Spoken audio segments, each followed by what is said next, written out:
너무 겁먹지 마세요. 약관의 내용을 보시면 10번밖에 못한다는 내용은 존재하지 않습니다. 자, 결국 이 실비의 변천사는 도수치료와의 싸움이라고 해도 과언이 아닙니다.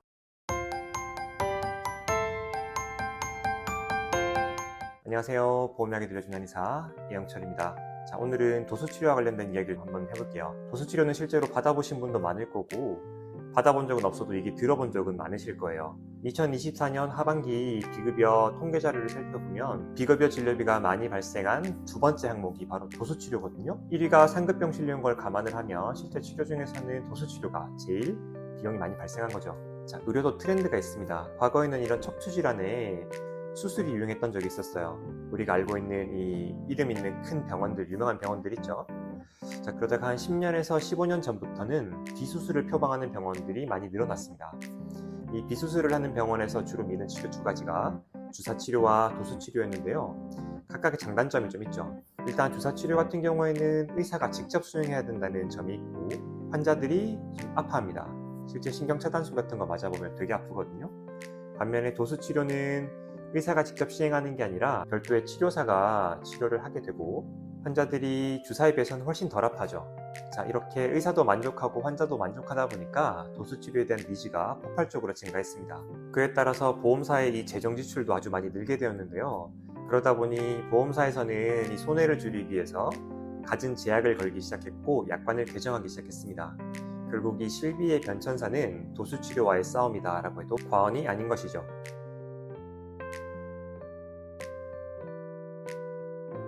자, 근데 요즘 이 도수치료를 받고 청구를 하려다 보면 되게 많이 듣는 얘기가 있습니다.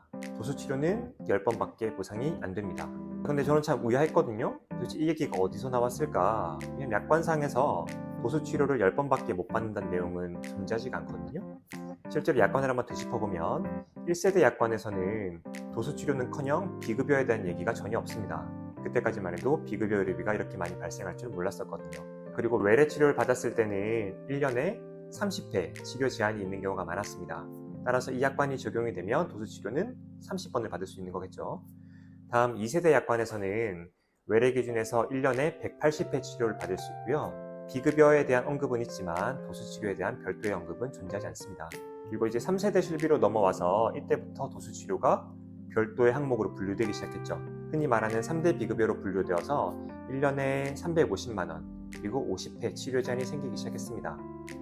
통상 이 횟수 제한보다는 금액 제한에 먼저 걸리는 경우가 많았는데요. 도수치료가 평균적으로 한 10에서 15만 원 정도의 이 비용이 형성돼 있다 보니 70%를 보상을 받으면 한 8만 원에서 10만 원 정도의 금액을 보상받게 되거든요. 근데 보상 한도가 350만 원이기 때문에 한 30회 넘게 치료를 받을 수 있겠죠.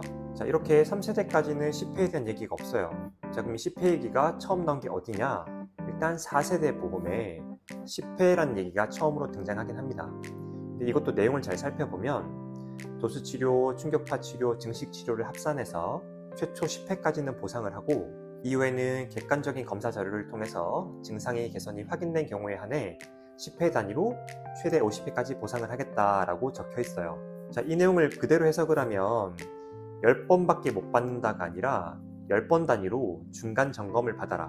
그리고 이게 효과가 있다는 게 인정이 되면 50번까지 받게 해주겠다라고 되어 있는 거죠. 근데 이 내용을 과도하게 해석하다 보니 10회밖에 못한다 이런 얘기가 나온 거예요. 사실 이 내용 자체만으로도 좀 이상한 부분이 있죠. 보험금을 지급하는 주체가 이걸 줄지 말지 결정을 하는 거니까요. 근데 뭐 100번 양보해서 어느 정도의 규제 필요성 때문에 이 약관이 들어갔다고 인정을 해봅시다. 사실 더 큰 문제는 이 내용이 4세대 약관에만 적혀 있거든요. 근데 4세대 약관과 관련 없는 1, 2, 3세대 보험 가입자에게도 동일한 내용을 적용한다는 겁니다. 이건 좀 문제가 있죠. 약관의 내용은 계약이기 때문에 내가 계약을 맺을 당시에 없던 내용을 소급해서 적용해서는 안 됩니다. 불공정 행위죠. 실제로 이런 상황이 아주 흔하게 벌어지고 있습니다. 물론 보험사는 이렇게 얘기할 수 있죠. 이 도수치료가 일부 좀 과잉인 면이 있다. 그래서 우리가 자체적으로 제한을 거는 것이다. 하지만 이게 아무리 불공정하고 문제가 있다고 하더라도 계약은 계약입니다. 계약된 대로 이행을 해야 하는데 그렇지 못하다는 점에서는 분명한 문제점이 있습니다.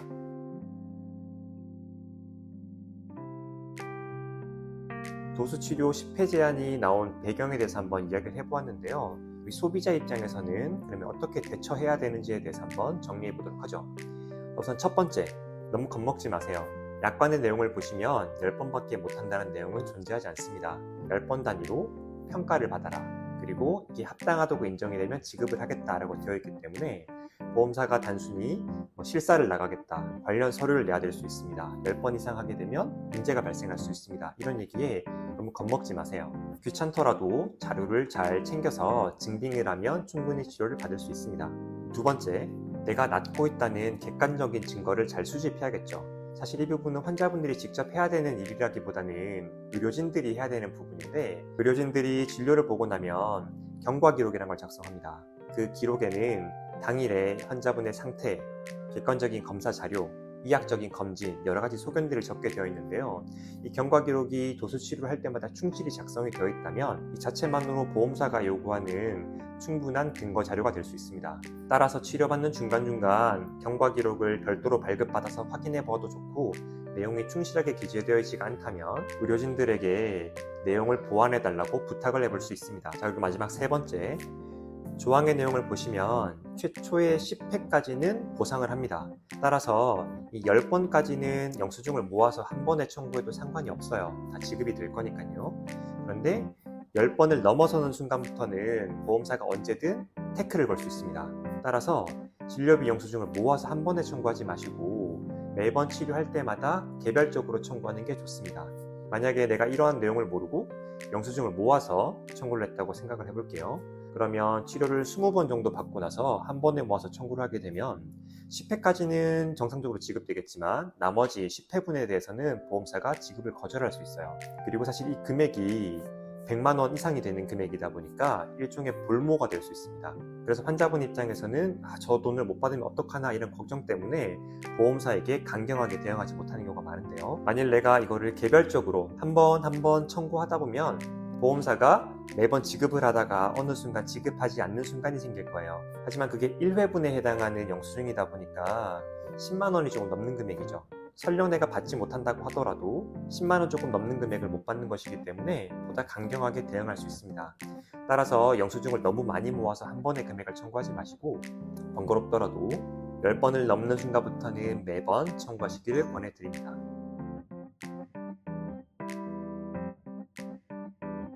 자, 오늘은 이런 이제 도수 치료의 10회 제한 관련된 이슈에 대해서 한번 이야기를 해보았는데요. 약관상에 명시되지 않은 내용을 가지고 과도하게 제한을 걸거나 내가 계약한 이후에 나온 조항을 가지고 소급해서 적용하는 것은 분명한 문제가 있는 행위입니다. 나의 권리는 내가 스스로 찾아야 합니다. 너무 보험사가 하는 이야기에 휘둘리지 마시고요. 항상 모든 보상은 약관을 기준으로 이루어진다는 점 꼭 명심하셔서 현명하게 대처하시길 바랍니다. 다음 시간에도 유익한 보험 정보 가지고 다시 찾아오도록 하겠습니다. 감사합니다.